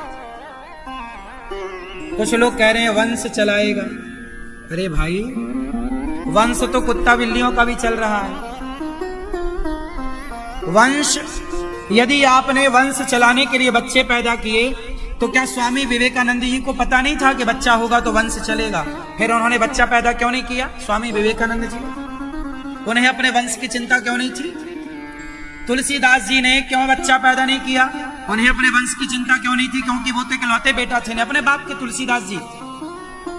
तो उन्होंने अपना वंश बढ़ाने की चिंता क्यों नहीं की कि भाई हम ब्याह कर लेंगे, बच्चे होंगे, वंश चलेगा? बच्चे पैदा क्यों होते हैं, क्यों करने चाहिए? वंश बढ़ाने के लिए। तो झांसी की रानी, उनका बेटा आज कहां है? कहां है उनका वंश? कौन जान रहा है? मीराबाई, मीराबाई भी तुम्हारी तरह सोचती कि एक बेटा हो जाए, भगवान तुम्हारी इतनी भक्ति करती हो, एक बेटा तो दो वंश चलाएगा। तो उसने भी बेटा मांगा होता, क्यों कहा कि मेरे तो गिरधर गोपाल। मेरी मां, वंश तुम क्या चलाओगे, वंश चलाने वाले भगवान हैं, वो जैसे चाहे रखें, वो चलाएं, मत चाहे प्रभु, हम तो आपके हैं, हमने तो आपके चरणों में समर्पण किया है, अब आप जानो कि आपको चलाना है कि नहीं चलाना। हमने देखो, बच्चा हो जाए तो ईश्वर की मर्जी, ना होए तो ईश्वर की मर्जी, परेशान मत हो। आप बच्चों से ये उम्मीद मत करो कि हमारा बेटा हमारा पिंडदान करेगा, हमारा बेटा कुल का नाम रोशन करेगा। अरे हम खुद ऐसा काम करके जाएं कि हमारे अच्छे कार्य से हमारे पितरों की सदगति हो जाए, और हमारे अच्छे कार्यों से आने वाले समय में हमारे बच्चे क्या, दुनिया हमारे नाम से, हमारे कर्म से कुछ ना कुछ सीखते रहें। स्वामी विवेकानंद जी के कार्यों से, उनकी वाणी से आज तक लाखों लोग प्रभावित होते हैं। उन्होंने ये नहीं सोचा कि बच्चा पैदा करने में लगूं तो वो वंश चलाएगा, जरूरत ही नहीं। चले ईश्वर की मर्जी, ना चले ईश्वर की मर्जी। हम तो केवल इस संसार में बेहतर करने आए हैं, हम बच्चे पैदा करने नहीं आए। बच्चे तो कुत्ता बिल्ली भी पैदा करते हैं, हम बच्चे पैदा करने नहीं आए, हम कुछ ऐसा करने आए हैं कि हमारे अच्छे कार्य से समाज को नई दिशा मिले, समाज को नई प्रेरणा मिले, समाज को नई सीख मिले। गुरु गोविंद सिंह जी के बच्चों को दीवार में चुना दिया मुगलों ने, जिंदा। कहां चुनाया? दीवार में जिंदा। दीवार खड़ी कर दी आगे पीछे चारों ओर से, और बच्चों को दीवार के अंदर जिंदा चुनवा दिया। उनकी पत्नी रोती रोती आई कि मेरे बेटों को जिंदा दीवार में चुनवा दिया। तो उनके पति गुरु गोविंद सिंह जी ने कहा कि क्यों रोती, तेरे 2 बच्चे दीवार में चुनाए गए, 2 बच्चे युद्ध में शहीद हो गए, क्यों रोती है? अरे क्यों ना रोऊं, जिस माँ के 4 बेटे चले जाएं क्या वो माँ ना रोएगी? तब गुरु गोविंद सिंह जी ने कहा, 4 बच्चों के लिए क्या रोती है? ये देख, जितने बच्चे तुझे दिख रहे हैं संसार में, तेरे ही तो बच्चे हैं, अपना क्यों नहीं मान लेती? इन सारों को अपना क्यों नहीं मान लेती? मानो तो मैं गंगा माँ हूं, ना मानो तो बहता पानी। अरे मानो तो गैर भी अपने हैं, ना मानो तो अपना कौन। और तुम कहते हो ये बेटे अपने हैं, सच्ची बताओ, तुम्हारे हैं? तुम्हारे हैं तो तुम्हें आग काहे लगा देते हैं?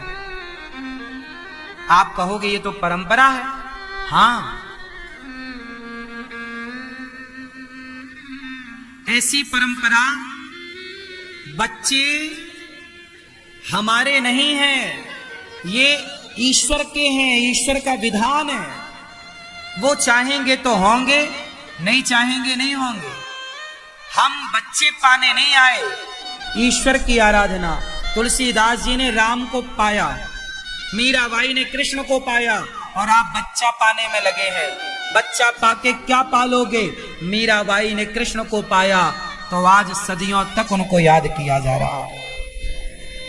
जो ध्रुव ने, प्रहलाद ने भगवान को पाया, तो युगों युगों तक उन्हें याद किया गया। बच्चे पाने वालों को कौन याद कर रहा है? इसलिए भगवान करें आपके 10-10 बच्चे हों, खूब बच्चे हों, क्या दिक्कत है? लेकिन होएं तो ईश्वर की कृपा है, और ना होएं तो ईश्वर की कृपा ही समझिएगा। क्योंकि ये विधान आपका नहीं और मेरा नहीं है। तुम्हारे और मेरे हाथ में होता तो फिर सबके बच्चे होते, फिर कोई बिना बच्चे का क्यों होता? पर आज की आधुनिक डॉक्टरों के होने पर भी आज बहुत लोगों के बच्चा नहीं होता। मतलब आज कुछ ईश्वर के हाथ में तो है ही ना सब कुछ। तुम्हारे हाथ में है तो पैदा कर लो बच्चा। फिर सब बहुत सारे लोग क्यों रो रहे हैं कि हमारे बच्चा नहीं है? क्योंकि सब चीजें ईश्वर के हाथ में है, तुम्हारे हाथ में कुछ भी नहीं है। कर्म तुम्हारे हाथ करो, इसलिए विधाता की मर्जी में प्रसन्न रहो।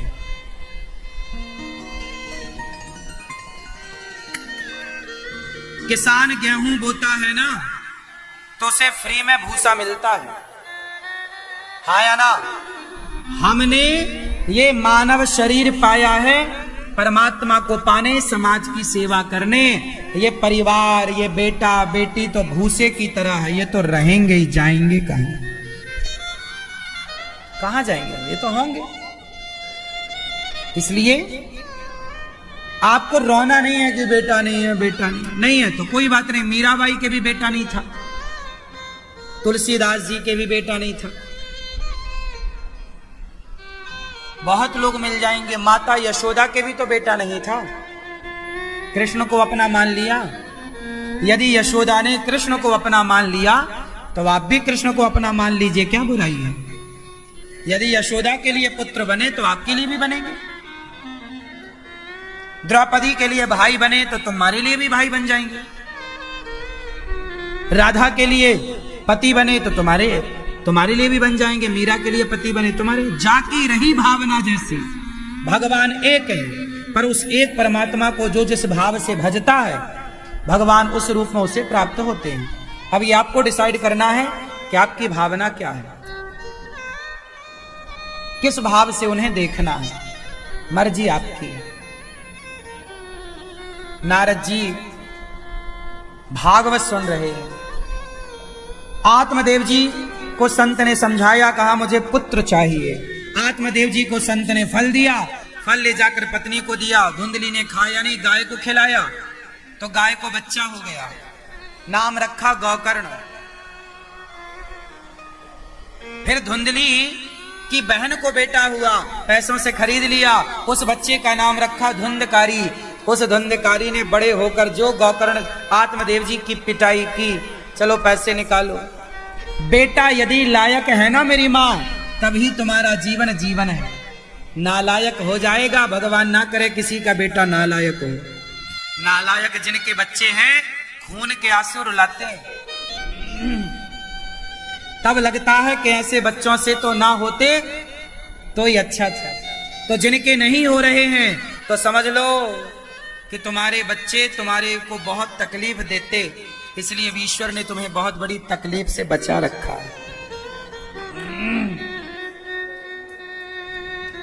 ये ईश्वर का विधान है। आज गौकर्ण जी आत्मदेव जी को मार रहा है धुंधकारी, पिता को पीटे जा रहा, मां को मारा। जब बेटा अपनी मां को मारता, बाप को मारता, आत्मदेव जी बेचारे तड़प रहे हैं। गौकर्ण जी आए, क्यों रो रहे हैं पिताजी? बेटे ने मारा। जब बेटा मारेगा धुंधकारी बनकर तो भला बाप कहां जाएगा और मां कहां जाएगी? सबसे बड़ा पाप जानते हैं क्या है? अपने माता पिता पर हाथ उठाना सबसे बड़ा पाप है। कभी अपने मां पर, अपने बाप पर हाथ नहीं उठाना चाहिए। तुम्हारा बाप कैसा भी है, कोई गलत शब्द बोल रहा, तुम्हारा बाप गलत बोल रहा, बोलने दो, आप चुप रहो। तुम्हारा बाप है, डांट रहा है, मां है, कह रही है, कहने दो, आप मत बोलो।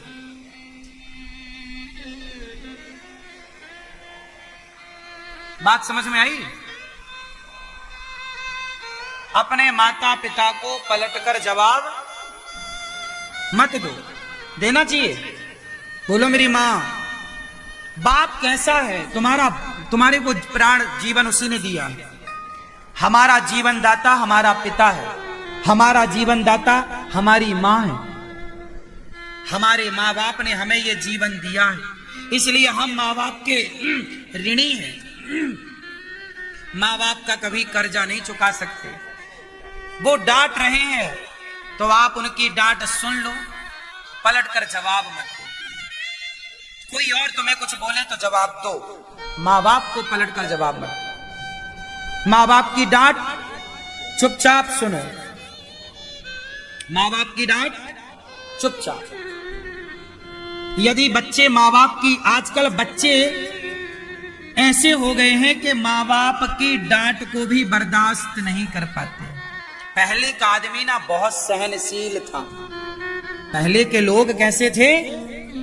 बोलो, कैसे थे? सहन करते थे। बाप की दो बातें, पहले के बाप जूता मारते थे अपने बच्चों को।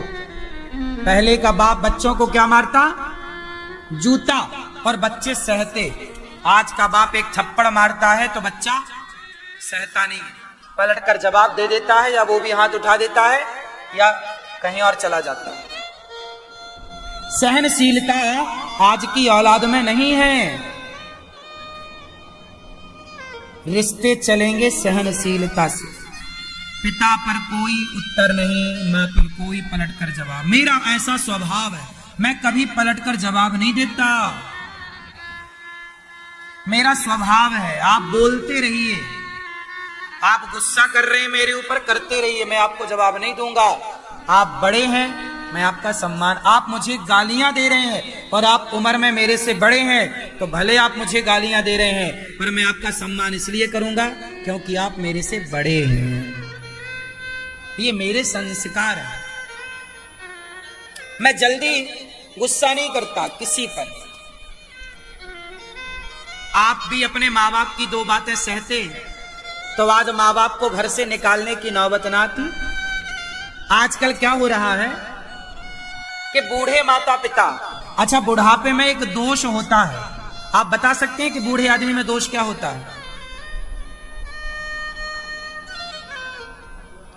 बूढ़ा आदमी बोलता बहुत है। बूढ़ा आदमी बहुत बोलता है, दिन भर मुंह चलाएगा, फोकट की सलाह देता फिरेगा। बहू ऐसा नहीं, बहू ऐसा नहीं, बेटा ऐसा। अरे बहू भी क्या क्या सुने, आखिरी में बोल पड़ती है।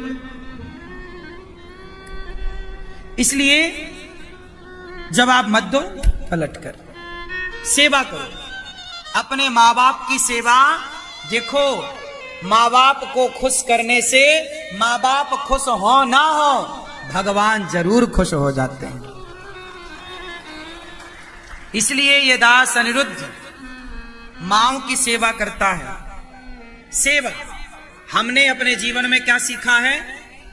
क्या सीखा? सेवा। सवेरा हुआ सेवा। गौरी गोपाल आश्रम में हजारों संत आते हैं, पेट भर भोजन लेते हैं, बड़ा अच्छा लगता है संतों को भोजन देना। चलो ये हाथ, ये शरीर काम आ रहा है, अच्छा है। समय खर्च हो अच्छे कामों में, समय खर्च ना हो बुरे कामों में। आओ वृंदावन, अपने हाथ से संतों की पीड़ा सुनो, अपने कानों से इनकी पीड़ा सुनो। ये देखो ये साधु हैं, ये देखिए ये फुटपाथ पर रहने वाले ये संत हैं जो वैसाखी लेकर आते हैं। यहाँ अन्न क्षेत्र बढ़ता है गौरी गोपाल आश्रम में, संतों को रोटी मिलती है। कितना बढ़िया काम है। यदि आप किसी संत के काम आ जाएं, किसी को आप रोटी दे पाएं तो कितना बेहतर है। ये संत फुटपाथ पर रहने वाले हजारों संत यहाँ आते हैं जरूरतमंद, और इन संतों की सेवा यदि आप कर पाए, बताओ इससे बड़ा पुण्य क्या होगा। आप भी इन संतों को भोजन बंटवाइए। आप भी इन संतों को अपनी बेटी के नाम से, बेटे के नाम से, आप भी संतों की सेवा करिए। आप भी भोजन दीजिए। हजारों साधु संतों को यहाँ अखंड अन्न क्षेत्र बंटता है, आप भी बंटवाओ। सेवा है ये, श्रावण का माह है, सेवा की गंगा है, डुबकी लगाओ। अच्छे काम करने में लगो, बुरे काम हो ही रहे। इन संतों को फुटपाथ पर ना रहना पड़े, इसके लिए संतों के लिए एक संत निवास बनाने की आवश्यकता है। पर संत निवास तब बनेगा जब आप सब लोग 1 गज 2 गज भूमि का सहयोग करेंगे। आप भी 1 पग 1 गज भूमि जरूर दीजिए, सेवा कीजिए। गौरी गोपाल आश्रम में विद्यार्थी पढ़ते हैं, आप भी बच्चों के पढ़ाई में, शिक्षा में सहयोग करिए। 150 बच्चे गौरी गोपाल गुरुकुल में पढ़ते हैं। बच्चों को भोजन कराइए कि आज हमारी तरफ से बच्चे भोजन करेंगे। आप भी अन्नदान दीजिए। गौरी गोपाल भगवान की कृपा से गौशाला में गाय रहती हैं, गायों को आप भूसा चारा गौदान कीजिए। गौ माता की सेवा से जुड़िए। आज गाय परेशान ना हो, आपके होते हुए यदि गाय बूचड़ खानों में कट रही है, इससे बड़ा दुर्भाग्य क्या है। आज गौरी गोपाल गौशाला में कम से कम गाय आप सबके सहयोग से सुरक्षित तो है, तो आप भी गौ सुरक्षा के लिए गौदान, एक गाय को गोद लीजिए और गाय की सेवा कीजिए। गौरी गोपाल गौशाला में आप एक रोटी अपनी ओर से गायों के लिए दीजिए। यहाँ पर एक रसोई चलती है अखंड, सारे भक्तों को पेट भर। आप में से कितने लोगों ने प्रसादी ग्रहण की? सबको पेट भर भोजन मिला कि नहीं मिला? कोई पैसा लगा? बताओ ये सेवा है कि नहीं? आप भी अपनी ओर से संत भक्तों को भोजन बंटवाइए कि हमारी तरफ से कोई दीन दुखी भोजन करे। ये देखो सब जरूरतमंद लोग आकर अपना प्रसाद पा रहे हैं, आपकी ओर से रोटी खा रहे हैं, आपकी दाल चावल सब्जी रोटी का प्रसाद पा रहे हैं। आपकी बेटी का जन्मदिन हो, बेटे का जन्मदिन हो, एक सेवा आपकी ओर से हो जाए तो क्या बुराई है। अन्नदान जरूर करना चाहिए और आपके थोड़े से दान से, थोड़े से सहयोग से किसी का पेट भरता हो ना मेरी माँ, तो इससे बड़ा कोई पुण्य भी तो नहीं है। सेवा कीजिए। गौरी गोपाल आश्रम में अन्नदान सबसे बड़ी सेवा। 30,000 लोग पर डे भोजन करते हैं। कितने लोग? 30,000 लगभग, कभी 20,000, कभी 25,000, कभी 30,000 और कभी 40,000। मतलब दरवाजे सबको खुले मिलते हैं। कितने लोग आओ, कितने भी लोग आओ, सारे लोग पाओ, किसी के लिए दरवाजा बंद। ये सेवा, अन्न की सेवा सबसे बड़ी सेवा। आप भी जरूर ये सेवा से जुड़िए। आप भी एक दिन की रसोई, एक दिन का अन्न क्षेत्र बंटवाइए। यहाँ हमारी वृद्ध माएं रहती हैं, 280 माताएं हैं गौरी गोपाल आश्रम में। वो माएं जिनके अपने बच्चे सेवा नहीं करते, ऐसी बेसहारा वृद्ध माएं यहाँ पर सुखपूर्वक रहती हैं। आप में से कितने लोगों ने दर्शन किया इन माओं का? दर्शन कितने लोगों ने किया? हाथ उठा के बताइए। आपने वृद्ध माओं के बारे में जैसा टीवी पर सुना था, यहाँ आकर देखा तो वैसा ही देखा कि कुछ अलग पाया? जैसा सुना था वैसा है कि नहीं है? कितने लोग सहमत हैं इस बात से कि वैसा ही है जैसा सुना? प्रिय भक्तों, आज हम आपका परिचय कैसी मां से कराएंगे जो यहां आई हैं अभी। कल ही ये मां आई, कल ही मां ने मेरे से बताया क्या दिक्कत है, ये खुद बताएंगी। क्यों इन्हें आना पड़ा ये खुद बताएंगे। मैया कहाँ से आई हो मेरी माँ? हम गोटे गांव से हैं। गोटे गांव, मध्य प्रदेश। हाँ। कौन कौन है आपके घर में? अब हमारी तो बेटी है। ये बेटी है आपकी? तो आपकी बेटी आपको लेके आई है? तो बेटी क्यों लेके आई है? बेटी सेवा खुद भी तो कर सकती हैं। कल 1 साल कर। अच्छा, 1 साल किया। और बेटा है आपका? कैंसर होगा, कैंसर होगा। बेटे को कैंसर है, तो फिर बेटे को कैंसर है तो बेटे का बेटा, बहू, बच्चे छोटे हैं, तो फिर छोटे बच्चों को तो दादी की बहुत जरूरत है। बहू तो बहू हम मारा था। बहू आपको मारती है? हथियार मारा, हंसिया मारो, तलवार मारो, चमेटा मारो। बहू आपको चमेटे से मारती है। देखो, माँ का बेटा है और माँ की बहू माँ को मारती है। मतलब बहू अपनी सास को चमेटे से मारती है। 1 साल तक अपनी बेटी के घर रही, अब वो बेटी ही माँ को लेके यहाँ आई है। खुद की औलाद सेवा नहीं करती, खुद की औलाद। मैया बेटी से बात कराइए। हाँ, वो क्या नाम है आपका मैया? हमारा मुन्नी दुबे। तो आप अपनी माँ की सेवा क्यों नहीं करती हो? 1 साल रखे, वो अब रहती नहीं हमारे पास। 1 वर्ष आपने रखा, अब वो नहीं रहना चाहती? नहीं। क्यों? कहती हम नहीं रहेंगे, बेटी कहाँ नहीं रहना, हमको आश्रम जाना है। अच्छा। इधर इधर आ गए। आपके पास आना। तो इनकी बहू इन्हें मारती है? हाँ, वो तो मारती है बहन को, डरती नहीं है। मतलब आपकी भौजाई? हाँ, भाभी है। भाभी आपकी इनको मारती हैं। तो आपने भाभी को समझाया नहीं कि माँ को ऐसे क्यों मारती हो? नहीं बोलते साहब, नहीं बोली मैंने गुरुजी। आप बोलती नहीं है, क्यों? ऐसा ही। मैया तो आपकी बेटी तो आपको रखने को तैयार है। अब कहाँ रहे हैं, उनके खुद 3 बाल बच्चे हैं। अच्छा, बेटी के खुद बच्चे हैं। बच्चे हैं, नाते हैं, उनके खुद नाते नतरा होगा। क्या दिन आया, क्या दिन रहा, कितने दिन रहा है? बेटी आपको कितने दिन रखेगी ये कह रही हैं आप? हाँ। देखिए हालात कैसे हैं। बेटा है कैंसर है, बहू है मारती है, बेटी है तो बेटी के भी बच्चे हैं। माँ कह रही है कितने दिन रखेंगी बेटी हमें? बात सही है। कौन किसे कितने दिन रखता है?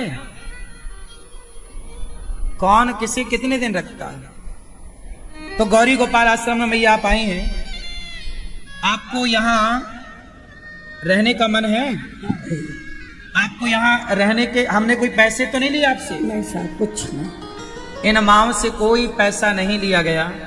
अच्छा आप बताओ, इन माँ को यहाँ रखें या ना रखें? आप लोग उत्तर दीजिए जोर से। रखें या ना रखें? ये माँ जरूरतमंद है या नहीं है ना? तो ये माँ यदि जरूरतमंद है और आप सब चाहते हैं कि रखें, तो ऐसी ही यहाँ पर 280 माता थी। ये माँ और आई। इंद्र को आश्चर्य हुआ कि क्या स्वर्ग के सुख से भी बड़ा सुख भागवत जी का है। तौल कर तराजू में तौल कर देखना चाहा तो भागवत जी का पलड़ा भारी। एक पलड़े पे भागवत जी को इंद्र ने रखा, दूसरे पलड़े पर स्वर्ग के तमाम सुखों को रखकर तौला तो भागवत जी का पलड़ा भारी था। भागवत स्वर्ग नहीं दिलाती। आप जितने लोग भागवत सुन रहे हैं, आप स्वर्ग जाने के अधिकारी नहीं, आप बैकुंठ जाने के, भगवान को पाने के अधिकारी बन रहे हैं। भागवत आपको स्वर्ग का अधिकारी नहीं, भगवत धाम का अधिकारी बनाती। इसलिए भागवत सबसे ऊंची श्रेष्ठ है। इसलिए भागवत जी को कहा गया यद वैष्णवानाम धनम, भागवत को ही वैष्णवों का परम धन कहा गया। इसलिए भागवत सबसे उत्तम, भागवत सबसे उत्तम श्रेष्ठ, भागवत से अच्छा कुछ नहीं।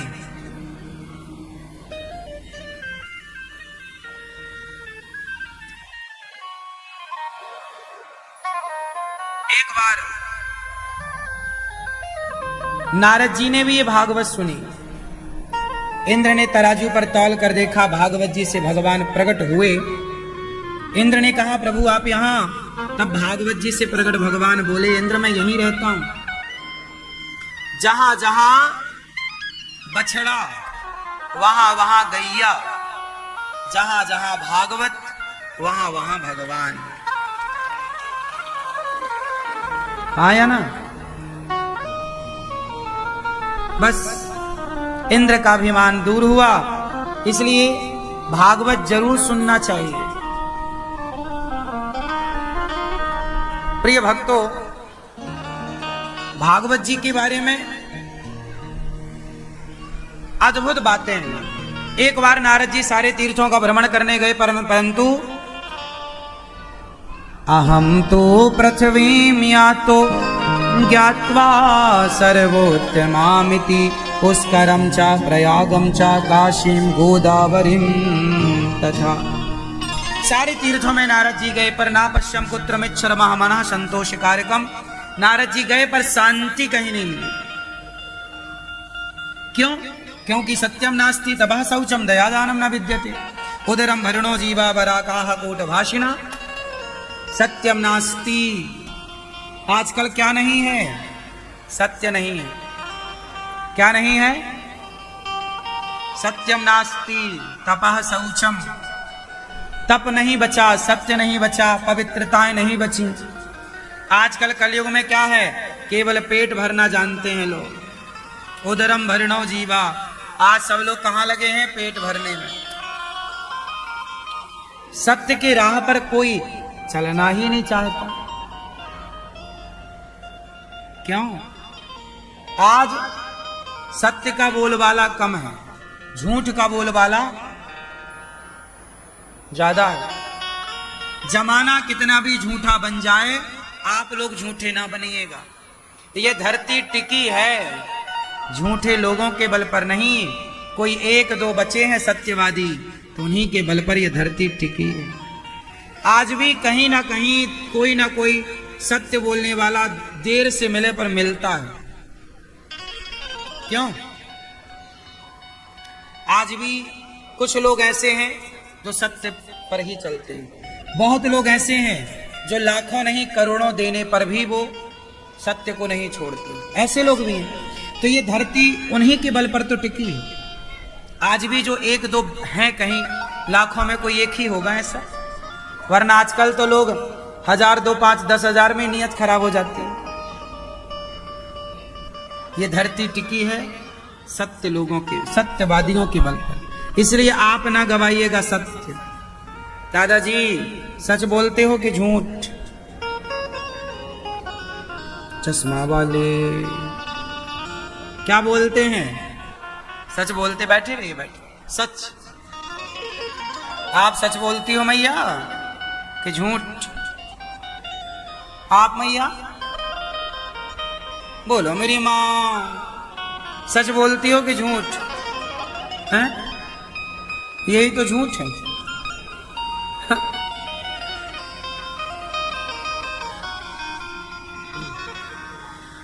आप यदि स्वीकार भी कर लें कि हाँ जी मैं झूठ बोलता हूं, तो वो भी सच है कि स्वीकारा, तो यही सच है। आप बोल रहे हैं झूठ और फिर बोला जाए सच बोलते हो, हाँ जी एक झूठ और। ऐसा नहीं है कि आप लोग सच नहीं बोलते, आप लोग सच भी बोलते हैं और आप लोग झूठ भी बोलते हैं। लेकिन आप ये बताओ कि आपके जीवन में सच की मात्रा ज्यादा है या झूठ की? आप बोलते तो दोनों ही हैं। क्या ज्यादा बोलते हैं? अब ये विषय हो सकता है। क्या ज्यादा है आपका? क्या ज्यादा है? बैठे बैठे बैठे बैठे बैठे। पहले झूठ बोलते थे, अब आप कथा सुनने लग गए तो सच बोलने लग गए। वाह वाह, अच्छा है। इसलिए देखो, आप झूठ बोलते थे, जो करते थे वो मायने नहीं रखता, जो कर रहे हो वो मायने रखता। इसलिए जो हो चुका, आज क्या हो रहा है, आप आज कैसे हैं, इस पर ध्यान दिया जाए। आज से सत्य के राह पर चलने की प्रतिज्ञा हो। अब झूठ नहीं, अब सच। मैया, ओ पंचायती मैया, सच बोलती हो कि झूठ? सत्यम नास्ति तपः शौचम। पवित्रता। आजकल लोग पवित्र कितने हैं? आप दिन में कितनी बार नहाते हैं? जो जितनी बार नहाता उंगली उठा के बताए। मैया, आप कितनी बार स्नान करती हो? मेरी माँ बताओ, 1 बार, 2 बार, 4 बार? कितने लोग 1 बार स्नान करते हैं? आप में से कितने लोग हैं जो दिन में 1 बार नहाते हैं? और आप में से ऐसे कितने लोग हैं जो 4 दिन में 1 बार नहाते हैं? ऐसे लोग भी है ना, 4 दिन तक राक्षस लोग नहाते नहीं है। ठंडी आए तो लोग ठंडी के 4 महीने में 4 दिन ही नहाते हैं, महीनों से नहा नहीं रहे। कितनी बार नहाना चाहिए? अच्छा ये बताओ मैया, कितनी बार स्नान करना चाहिए? बताओ, कितनी बार नहाना चाहिए? बताओ मेरी माँ। हाँ, जितनी बार हम शौच जाएं, जितनी बार हमें शौच जाना है उतनी बार हमें नहाना है। क्योंकि बिना स्नान किए शौच के बाद शुद्धि होती ही नहीं है। शौच करने के बाद शुद्धि कब होगी? जब आप स्नान करेंगे। यदि आप 1 बार पूरा नहा चुके हैं तो दूसरी बार आप शौच में गए हैं तो आपको आधा स्नान करना चाहिए, अर्ध स्नान। यदि आप ये करते हैं तो आप पवित्र हैं। लघु शंका, लघु शंका समझते हैं ना? लघु शंका जाओ तो 4 कुल्ला करना चाहिए, पांव धुलना चाहिए, हाथ धुलना चाहिए, इसके बिना आपकी शुद्धि नहीं होती। और जब आप लघु शंका करते हो, शौच करते हो और नहाते नहीं हो तो क्या होता है? जहां अशुद्धि होती है, शारीरिक अशुद्धि, ये कौन सी अशुद्धि हो गई? जब शारीरिक अशुद्धि होगी तो मानसिक अशुद्धि भी होगी। और याद रखिएगा, मच्छर और मक्खियां ज्यादा कहां होते हैं? शुद्धि में कि अशुद्धि में? जहां ज्यादा शुद्धि होगी वहां ज्यादा मच्छर होंगे, या जहां ज्यादा अशुद्धि होगी वहां ज्यादा मच्छर होंगे? जहां पानी भरा है, गंदगी है, वहां मच्छर मक्खियां ज्यादा होंगी। तो जो गंदगी होती है ना, वो नेगेटिविटी को अपनी ओर खींचती है। बात समझ में आ रही है? जैसे गंदगी पड़ी है ना, तो वो मक्खी मच्छर को अपनी ओर खींचेगी, गंदगी, हाँ या ना? उसी तरह जब आपका मन और तन गंदा होगा तो नेगेटिविटी, नकारात्मकता, गलत विचार आपकी ओर बढ़ेंगे।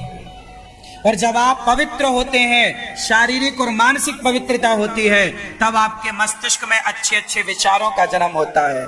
आप बहुत पॉजिटिव होते हैं, आप हैप्पी होते हैं, खुश होते हैं। आजकल के लोगों की दुख परेशानी का कारण यह भी है कि आज लोग पवित्रता का ख्याल, पुराने लोगों ने कहावत कही है, कितने लोगों ने सुनी है कि जैसी राखो शुद्धि,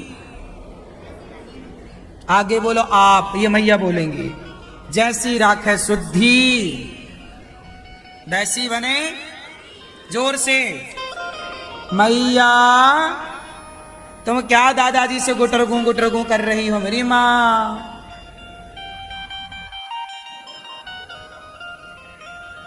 सुन लो मेरी माँ। हाँ सुनो, तो ये बताओ कि जैसी राखे शुद्धि, तो बताओ शुद्धि जरूरी है या नहीं? जरूरी है। पर आजकल के बच्चे कुछ तो नहाते नहीं, बिस्तर पे ही उन्हें चाय चाहिए और बिस्की किट भी चाहिए। बिस्की किट मतलब बिस्कुट, बिस्किट। आप नहाए नहीं, मंजन किया नहीं, बिस्तर पे ही गधा उठ के बैठ गया और बोल रहा बिस्किट लाओ, चाय लाओ। जा गई है अभी और खाने पे टूट पड़ा, ये गधे ही है। अरे भैया पहले नहा लो, मंजन ब्रश कर लो, थोड़ा दांत साफ कर लो, 1 लोटा जल ले लो, सूर्याय नमः, आदित्याय नमः, भौमाय नमः, खगाय नमः, मित्राय नमः, भास्कराय नमः। सूर्य भगवान को नमस्कार कर लो, माता पिता के पांव छू लो, भगवान को एक पुष्प चढ़ा के प्रणाम कर लो, फिर भोग लगा के खाओ। ये तुम्हारी मैया तुम्हारे बच्चे हैं, क्या हैं ये? गधे पैदा की हो, नहाते नहीं, बिस्तर पे चाय चाहिए, बिस्तर पे बिस्कुट चाहिए, क्या है ये?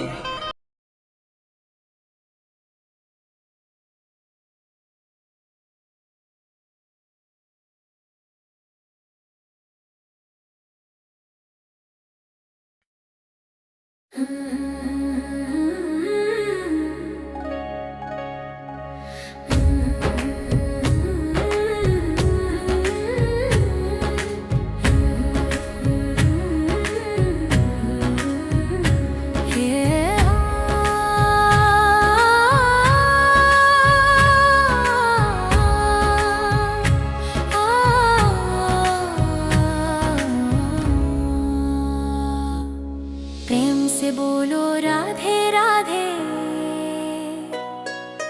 प्रेम से बोलो राधे राधे, राधे राधे राधे राधे। प्रेम से बोलो राधे राधे, प्रेम से बोलो राधे राधे, राधे राधे राधे राधे। प्रेम से बोलो राधे राधे, प्रेम से बोलो राधे राधे, प्रेम से बोलो राधे राधे, राधे राधे राधे राधे। प्रेम से बोलो राधे राधे।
राधे